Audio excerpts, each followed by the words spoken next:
Hi everyone, welcome to an episode of Jabba in the Hut on this lovely and lovingly love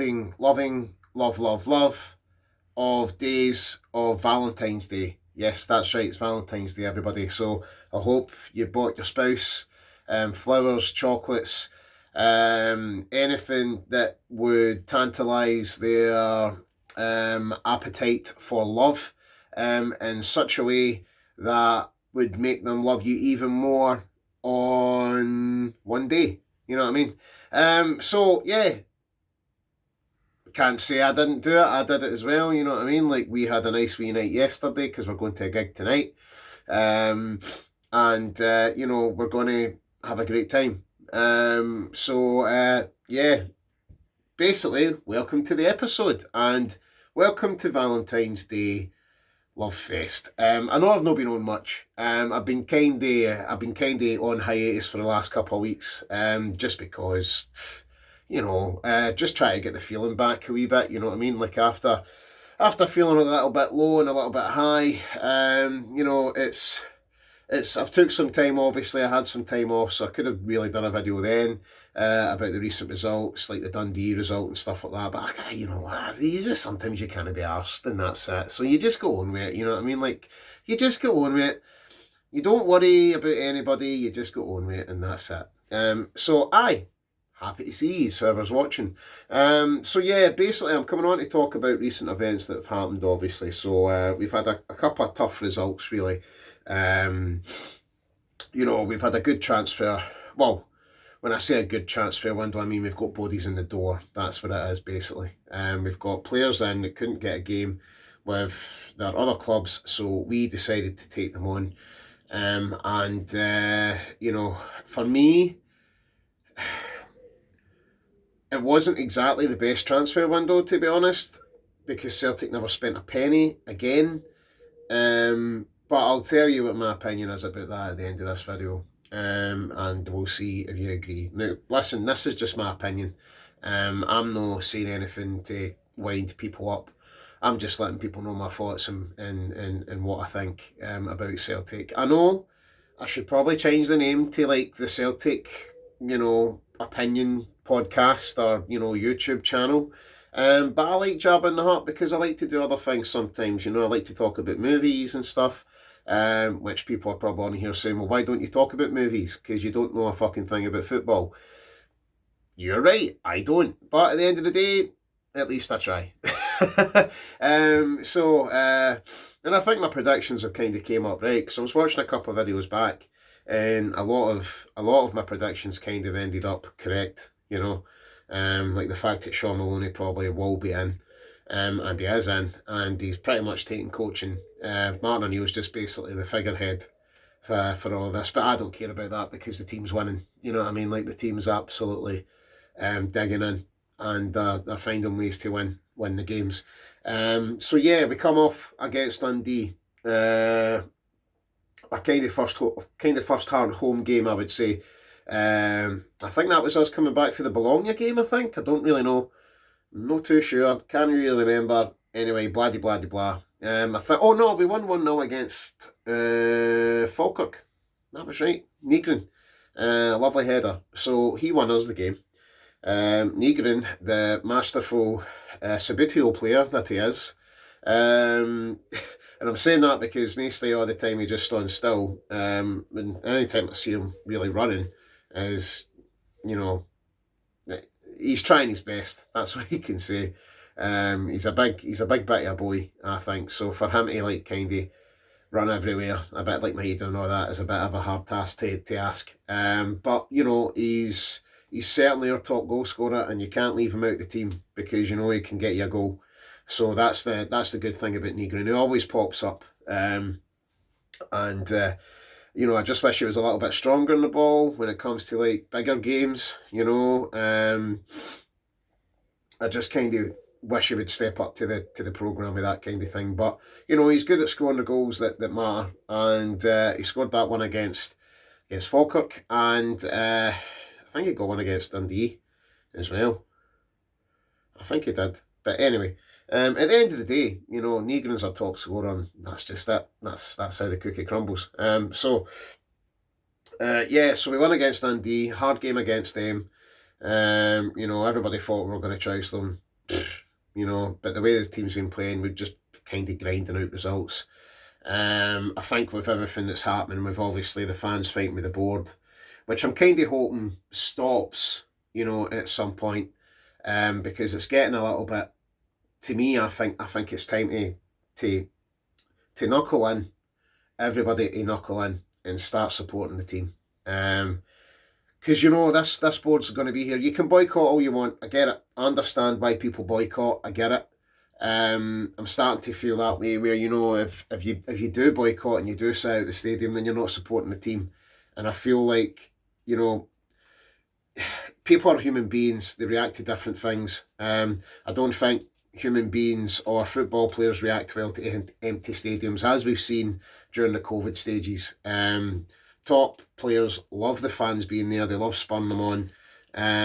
They love getting the fans cheering for them whenever they score a goal. It's stuff like that kind of really, really, that the team needs.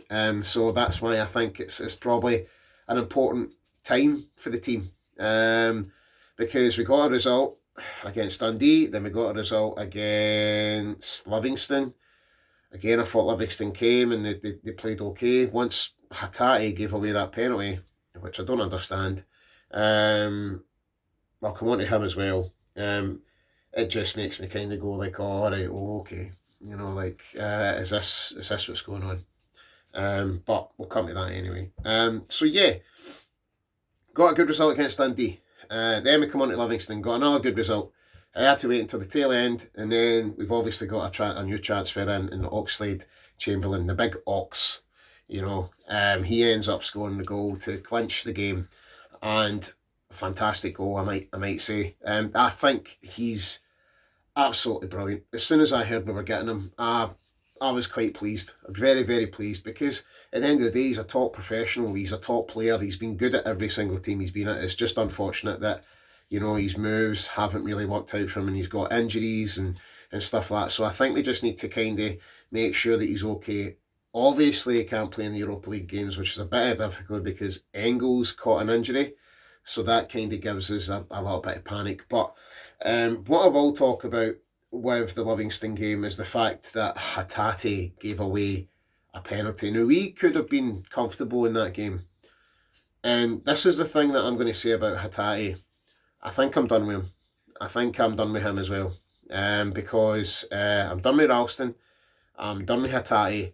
I just want these kind of players that don't want to play for the club, or have got issues, or have been there for too long, just to kind of go, and go to the Premier League, or go to the Bundesliga, or go to France, play in France if you want, but I think Rio is just, he's not playing to the standard, and it makes me kind of think that, has he been playing to the standard, or has it just been one of the things that I've just been saying to myself, like, well, he's a nice creative player, for an Ange Postecoglou team. But this is new times. Celtic are going through a transitional stage, I think. And the fact that during a transfer window, when they could have spent money on a decent midfielder, like that maybe Nico Segura, if he was any quality, I don't really know. It's just one of the things that you never know. And I just feel like Hatate maybe wanted a move. It's like what I said in my last a couple of videos ago. I think Hatate wants a move. And I think Maeda wants a move. But they need to play well in order to get teams to notice them. They're not just going to go away like 3 seasons ago when they played under Ange Postecoglou. They're going to look at them now if they need them. If they need a midfield attacking player that likes to give the ball away and give penalties away, then Hatate's your man, and that's just it. Maybe in the summer we'll see some kind of action. Maybe players will go. Maybe players will stay. Obviously. Don't really know, but I'd like to see some players out the door in the summer. They've done us okay for the time that they've been here, but I sometimes think that if players want to go, then they should just go. So yeah, that brings me to that. I am done with Hatate. If he wants to go in the summer, he can go. But the fact is Engels is injured now, so we might need him. to play in that midfield at least to the end of the season. And this is the thing that really gets me. We're absolutely clawing the biscuit tin again. And with these transfers like Junior Adamu, Joe Mavuka, that Benjamin Arthur, who apparently the people are saying he's actually quite no bad. He's quite a strong boy. So, that'll be good. I hope to kind of see him come on the park at some point. Whether he plays as a defender or a defensive midfielder, I don't really know. I don't really know his position. But at the end of the day, he's a young boy. He wants to make his name. Best place to do it is the Scottish Premier League. To try and toughen you up a little bit, my man. So yeah, we have an exciting time of fixtures ahead of us, my dear friends. We are playing Kilmarnock on Sunday. Then we have Stuttgart. Then we have Hibs. And then we have Stuttgart again. And then we have Rangers. My God, this is going to be tough. These next couple of weeks are going to be tough. And I kind of just want to get myself ready for it, because I might do some moaning, but I need to understand that the transfer window wasn't the best. It wasn't the best for us. We got bodies in the door. We hardly spent any money, which makes me think, why is this board not spending any money? And sometimes this happens in businesses. They want to look like they're just profiting. Everything's profiting. And then suddenly they just, they don't want to spend a penny because they know maybe somebody's going to buy them out, that kind of thing. I think Celtic are potentially... Now, I know the club obviously can't be bought out, but people can buy people's shares. So whether or not this is the stage where Celtic, the board and people behind the Celtic are kind of thinking to themselves, do you know what, maybe it's time for us to move on. And we'll recoup the money that we've got and we'll just move on. And hopefully somebody better can run this club better than us. Like I said, the main thing for getting the fans back is to back in the stadium. And I think the fans gave the board a little fright because they got to see what potentially could happen. Because that was the cup game when it could have been full. But it's one of those things where people will stand up for what they believe in. And if they don't think their club's being run sufficiently, then people have to do something about it. Like people have stood up to their governments before. Let's just put that in order. So for me, I understand the boycott. I understand that people want to do it because they're angry, but the terms and terminologies are quite stunning to me. Because for me, yeah, obviously get the Green Bay. You want as many fans as you want in that stadium, especially if it's the Green Brigade. But we have to look at ourselves a little bit, because we have to look at the way our stadium runs. How we walk into the stadium. We pay our season tickets to go there every day. What are we doing? Are we just going there to be silent all the time? Or are we going to cheer the team on? I swear to God, sometimes when you go to Celtic Park, it's just quiet. It's just quiet, and it's just people swearing and shouting. And then all you hear is the Green Brigade in the corner going mental. Now I get that. The Green Brigade have kind of took over that mantle of taking, spurring maybe the fans on and stuff like that. I get that. But Celtic used to be a fortress, and let's be honest about this. Celtic used to be a fortress. Now when you go to Celtic games, it's very, very quiet. If you're ever at a Celtic game, just sit there and kind of take it all in. It takes maybe about 50 minutes before people are warmed up. And sometimes that anxious feeling comes around and then people just start booing because they want to see Celtic win. But we need to support the team from start to finish in order to get that win. So, yeah, I think the boycott maybe scared a couple of board members, obviously Brian Wilson included, and that this is why Brian Wilson has hit out and he's basically said, look, listen, I'm going to connect with the collective and I'm going to talk to them now, because this could be potentially dangerous for us, for Celtic. If Celtic aren't making money, I think Celtic had a drop in revenue because of the fact that they couldn't get in the Champions League this year because they didn't do their transfers right. They're like, how have we lost this money? Including, they're thinking to themselves, if we lose even more money, we're done. So either they're getting in touch with the fans to kind of keep the boat sailing, Or they're getting in touch with the fans because they want the money. That's basically my point. And that's my opinion. But listen, that's all you can really do. You can just have an opinion on things. I think the fans need to kind of understand that the one thing that we want is Nicholson gone. That is it. Nicholson is the main thing. Okay, like I said, boycott all you want. If you think to yourself that you're not satisfied with how much you pay for your season ticket, it doesn't matter if you boycott or not. You've still paid that money. They've still got that money. But I'll be honest, what it does is it puts the shitters up the board, because the board think, well, this is potentially what could happen next season. We could have an empty stadium next season.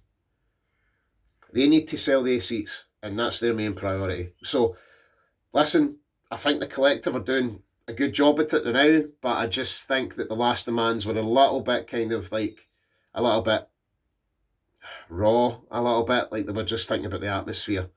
The Green Brigade, yeah, should get back in. They should get back in because they're fans and they've paid their season ticket. They should get back in. You can't ban your own fans. It's the fans that put the money into this club, so you can't do that. But we need to get rid of Nicholson as well, and that's my two main things.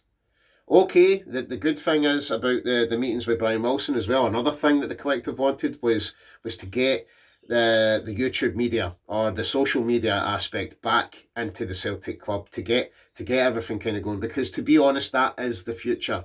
Like myself, I like coming on here and I like having my opinion, and I put it on YouTube. I don't put it on TikTok, I don't put it on X, I don't put it on anything else really. I just do YouTube. This is what I do. I don't get any money for it. I don't get any satisfaction. Well, I do get satisfaction for it because basically it's somebody to talk to, and it depends on who's on the other side of this camera watching this video. It all depends on it. So whenever you are watching a video, it makes me feel good, and it should be, and hopefully it makes you feel good, because it gets that, frustration out and that rant that you really, really want to have out. So YouTube is a good thing for people to have a rant. But yeah, Brian Wilson's obviously seen that the collective want to get the media, like the podcast media, back in, the social media group. Yes, I agree with that 100%, because it's the new future. It's the new way of doing things these days, and if you can get the social media aspect on your side, then you're sailing, because everybody watches YouTube in their spare time. I know I do. So this is the point I'm making. So yeah, obviously we're not going to get the complete exit of Brian Wilson, but we might get the exit of Brian Wilson, sorry. Michael Nicholson at the end of the season, because that guy, he can get deals done, but he can't get deals done, if you know what I mean.